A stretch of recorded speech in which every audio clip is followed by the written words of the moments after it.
ఉన్న ఇది ఐఎన్ఎస్ విరాట్, దాంతో పాటు ఉన్న యుద్ధ నౌకల నుంచి మిసైల్ టెస్టింగ్ కూడా చేశాం. ఇవన్నీ ఏం indications? We are ready for war, we will destroy you అనేది. అది మటుకు వాళ్ళకి తెలిసింది. తర్వాత మనకి న్యూస్ ఛానల్స్లో తెరిచిందేంటి, వాళ్ళు భయపడుతున్నారు, అర్ధరాత్రి పూట ఇది ప్రెస్ మీట్ పెడుతున్నారు, వాళ్ళ డిఫెన్స్ మినిస్టర్ 24 గంటలు 36 గంటలు మన మీద దాడి జరగచ్చు అంటున్నారు అని చెప్పి ఏవేవో ఇది చెప్పారు. అవి ఎంతవరకు నిజం అనేది తెలియదు. దీంట్లో భాగంగా ఇన్ఫర్మేషన్ వార్ఫేర్ ఉంటుంది. అబద్ధాలు చెప్పడం, అబద్ధాలు చెప్పి అవి నిజమని నమ్మించడం వేరే అవతలి వాళ్ళని. సో ఇటువంటి ఇన్ఫర్మేషన్ వార్ఫేర్ కూడా జరుగుతుంటుంది. అంటే మేము చెప్పిందే రైట్, మేము చెప్పిందే కరెక్ట్ అనేది రెండు సైడ్లు చేస్తాయి. ఎవరు సక్సెస్ఫుల్ అవుతారనేది లాంగ్ టర్మ్ లో తెలుస్తుంది. ఇది పార్ట్ ఆఫ్ ఇన్ఫర్మేషన్ వార్ఫేర్ అయి ఉండవచ్చు. ఓకే. సో ఇప్పుడు సివిలియన్స్ మీద అటాక్ చేస్తారు. ఇంతకుముందు అంటే ఆర్మీ పర్సనల్ మీద జరిగింది, ఇప్పుడు సివిలియన్స్ మీద అటాక్ చేస్తారు. అంటే ఇప్పటి వరకు ఇలాంటివి జరగలేదు కదా. అంటే టెర్రరిస్ట్ మైండ్ సెట్ ఎలా ఉంటుంది, వాళ్ళు అసలు ఇంతకీ వాళ్ళకి ఏం కావాలి అన్నది అనిపిస్తుంది కదా సార్ జనరల్ ఆడియన్స్. లేదండి, సివిలియన్స్ మీద వాళ్ళు ఎప్పుడూ అటాక్ చేస్తూనే ఉన్నారు.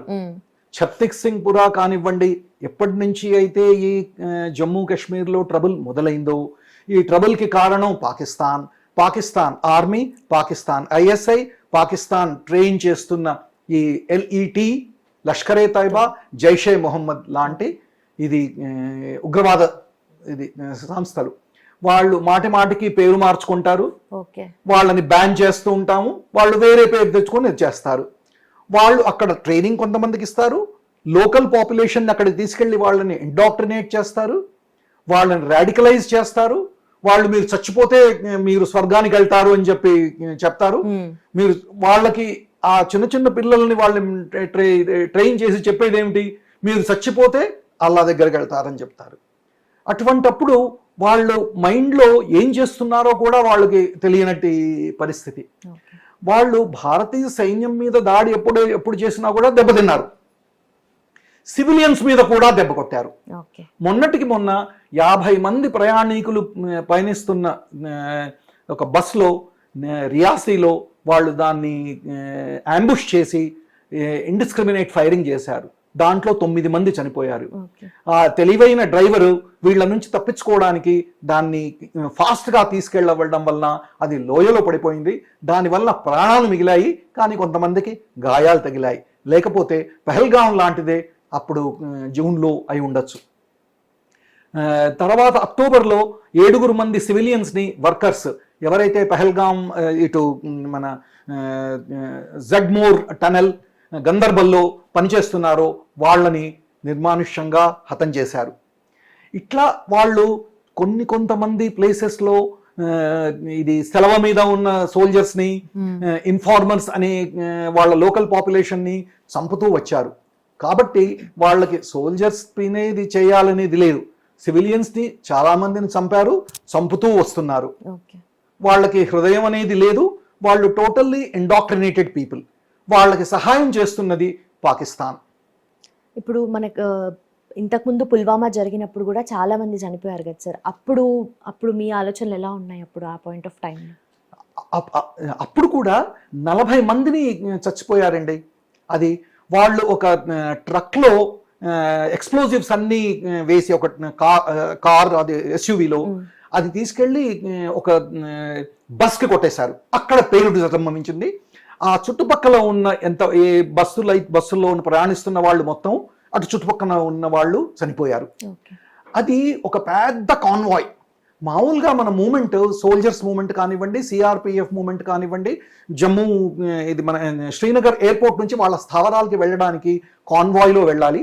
ఆ కాన్వాయ్కి ప్రొటెక్షన్ ఉంటుంది, రోడ్ ఓపెనింగ్ ఉంటుంది, ముందు క్యూఆర్టీ ఉంటుంది, మధ్యలో క్యూఆర్టీ ఉంటుంది, చివరిలో క్యూఆర్టీ ఉంటుంది. కానీ ఈ మధ్య ఈ సెక్యూరిటీ మెజర్స్ని కొంచెం తక్కువ చేసి, ఎందుకంటే వీళ్ళకి సివిలియన్స్కి ఇన్కన్వీనియన్స్ అవుతోంది, వాళ్ళు రావడం పోవడం సరికావట్లేదు, అంతసేపు ఆపకూడదు రోడ్ని అని చెప్పి మన మానవతా దృక్పథంతో అది ఆ చర్యలు కొంచెం లూజన్ చేశారు. అప్పుడు వీళ్ళు తీసుకొచ్చి దాన్ని కాల్చేశారు. తర్వాత మళ్ళీ టైటన్ చేశాం. టైటన్ చేయడం ఎందుకు, దాన్ని ఆపడం దేనికి, మనకి ప్రయారిటీ వీళ్ళని సేఫ్గా తీసుకెళ్ళడం అయితే, ఒకవేళ రోడ్ ఓపెనింగ్ చేయాలంటే రోడ్ ఓపెనింగ్ చేయాలి, రోడ్ బంద్ చేయాలి అంటే చేయాలి. వీళ్ళు సేఫ్గా వెళ్ళిన తర్వాత సివిలియన్స్ మూవ్ చేయొచ్చు.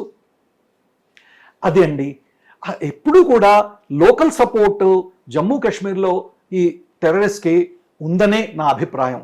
ఆ లోకల్ సపోర్ట్ లేకపోతే అంత ధైర్యంగా వాళ్ళు పాకిస్తాన్ నుంచి ఇండియాలోకి వచ్చి ఇక్కడ ఉండి ఇన్నాళ్ళు ఇక్కడ వెయిట్ చేసి రెకానసెన్స్ చేసి సరైన ఆపర్చునిటీ దొరకగానే అటాక్ చేయడం అనేది without local help it is not possible. Okay, so border లోపలే హెల్ప్ చేసిన వాళ్ళు. అవునండి, మనకి ఎక్కడ చూసినా కూడా ఈ జైచంద్ లాంటి వాళ్ళు ఇక్కడే మన దేశంలోనే ఉన్నారు. వాళ్ళని ఫస్ట్ మనం ఐడెంటిఫై చేసి వాళ్ళని న్యూట్రలైజ్ చేయాలి.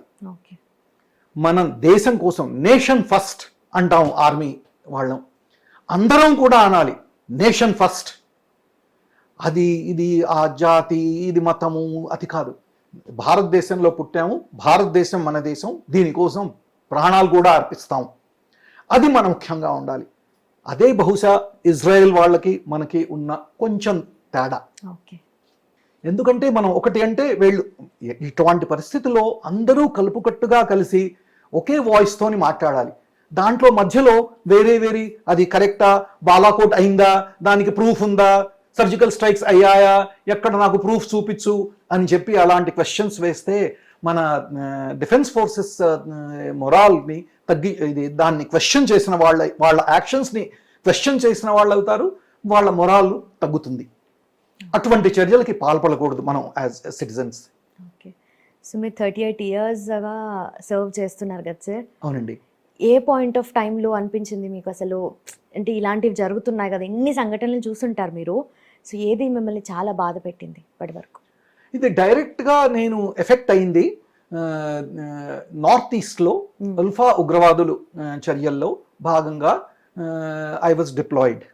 ఇది తిన్సుకియా అనే డిస్ట్రిక్ట్, అక్కడ డీఫు, నార్త్ లఖింపూర్, ఇది దింజాన్, ఈ ప్రదేశాల్లో నా డిప్లాయ్మెంట్ జరిగింది.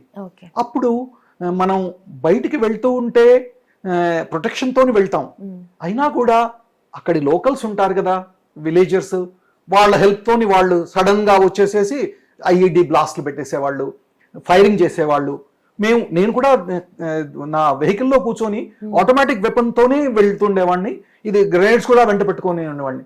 మనం రక్షించుకుంటేనే కదా మిగతా వాళ్ళని రక్షించేది. అటువంటి దాంట్లో చాలా టెన్షన్లో ఉండేది. అందరూ కరెక్ట్ టైంకి రియాక్ట్ చేయాలి.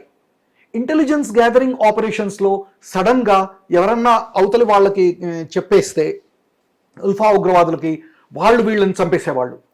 వాళ్ళని ఎక్స్ట్రికేట్ చేయడం, వాళ్ళ ఫ్యూనరల్ చేయడం, వాళ్ళ బాడీస్ని వాళ్ళ ఊళ్ళకు పంపించడం, అది నా బాధ్యత అయ్యేది. అటువంటి దాంట్లో క్లోజ్లో నేను ఇవి చూశానండి, ఇది ఎటువంటి దారుణ చర్యలు జరుగుతాయో. తర్వాత జమ్మూ కాశ్మీర్లో 3 పోస్టింగ్స్ అయ్యాయి. నేను 1987లో 86లో ఫస్ట్ అక్కడికి వెళ్ళాను. అక్కడ 2 ఏళ్ళు చేసిన తర్వాత కొన్ని 2 దశాబ్దాల తర్వాత వెళ్ళాను. కానీ పెద్ద చేంజ్ ఏమీ లేదు. అప్పుడు వాళ్ళు రాళ్ళు రువ్వుతూ ఉండేవాళ్ళు, ఇప్పుడు రాళ్ళు రువ్వుతున్నారు. వాళ్ళకి మేము ప్రగతిస్తామంటే వద్దు, వాళ్ళని ప్రోత్సహించే వాళ్ళు చాలా మంది ఉండేవాళ్ళు, వాళ్ళకి డబ్బులు ఇచ్చేవాళ్ళు ఉండేవాళ్ళు. ఇటువంటి వాళ్ళు ఉన్నంతకాలం మనం దాన్ని ఇంటిగ్రేట్ చేసి, మీరు మాలో ఒక భాగం, మిమ్మల్ని డెవలప్ చేస్తాము, మిమ్మల్ని మీకు జాబ్స్ ఇస్తాము, మీరు బాగుపడండి అని చెప్పి ఏ చర్యలు తీసుకున్నా కూడా అవి అంతగా రాణించేవి కావు. కానీ ఆర్టికల్ 370 అబ్రగేట్ చేసిన తర్వాత డిస్టింక్ట్గా ఈ ప్రెసెంట్ సెట్ ఆఫ్ గవర్నమెంట్లో అవి మనకి కనిపించాయి. అది బాగా జరుగుతోంది, టూరిస్ట్ ఇంతమంది వస్తున్నారు, కాశ్మీర్ అందరూ సంతోషంగా ఉన్నారు అని అనుకుంటున్న సమయంలో ఇటువంటి చర్య జరిగింది. దీనికి కారణం బహుశా పాకిస్తాన్ ఆర్మీకి అటు వాళ్ళ ఇంటర్నల్ ప్రాబ్లమ్స్ అయి ఉండొచ్చు. ఎందుకంటే బలూచిస్తాన్లో కానివ్వండి, వాళ్ళు ఖైబర్ పఖ్తూన్వా కానివ్వండి, అటు దురంద్ లైన్ మీద కానివ్వండి, అక్కడి local population against Pakistan government, against Pakistan army వాళ్ళు తిరగబడుతున్నారు. పిఓకేలో కూడా తిరగబడుతున్నారు. అటు పంజాబ్ వదిలేసేసి మిగతా అన్ని ప్రాంతాల్లో పాకిస్తాన్ ఆర్మీకి వ్యతిరేకంగానే ఉన్నారు. హిట్ టీవీ యాప్, ఇందులో short news, live news, entertainment shows, movies, digital magazines తో పాటు మీ జిల్లా వార్తలను కూడా ఫ్రీగా చూడొచ్చు. ఇంకెందుకు ఆలస్యం, వెంటనే హిట్ టీవీ యాప్ ని డౌన్లోడ్ చేసుకుని ఫ్రీగా ఎంటర్టైన్మెంట్ పొందండి. Hit TV app. Hit TV app. Please download hit TV app. Hit TV app ని ఫ్రీగా డౌన్లోడ్ చేసుకుని ఎంజాయ్ చేయండి. మీకు నచ్చిన ఎంటర్టైన్మెంట్ కోసం హిట్ టీవీ యాప్ ని ఫ్రీగా డౌన్లోడ్ చేసుకుని ఎంజాయ్ చేయండి. హిట్ టీవీ యాప్ ని డౌన్లోడ్ చేసుకుని ఆస్వాదించండి, ఆశీర్వదించండి. ఇంతమంది సెలబ్రిటీలు హిట్ టీవీ యాప్ ని డౌన్లోడ్ చేసుకోండి అని చెప్తున్నారంటే ఎంత మంచి యాప్ ఆలోచించండి. అమెరికా అమెరికా అమెరికా అమెరికాలో చదవాలనుకునే వాళ్ళకి విశ్వసనీయమైన పేరు మన శౌర్య కన్సల్టెన్సీ. UK లో 1 year masters. UK లో 1 year masters. 2 years work permit up to 5 years visa. Contact Saurya Consultancy. Contact 89851 89851.